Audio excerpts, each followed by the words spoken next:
Saudara, tertangkap tangan sedang pesta lem dan mabuk obat batuk. Sejumlah remaja di Polewali Mandar, Sulawesi Barat, Kamis siang dijaring petugas Satpol PP. Saking hilang kesadarannya, para remaja tersebut bahkan sampai tertidur di gedung olahraga.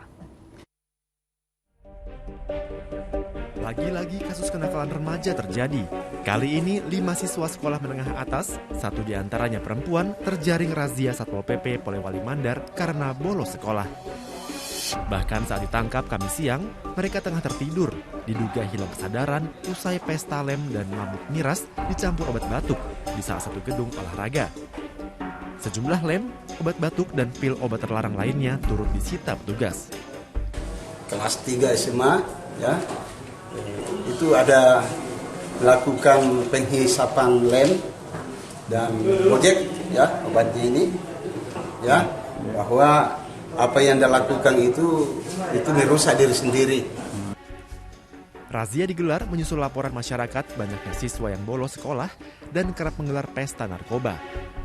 Untuk membuat efek jera, petugas akan memanggil orang tua para pelajar tersebut sebelum dilepas.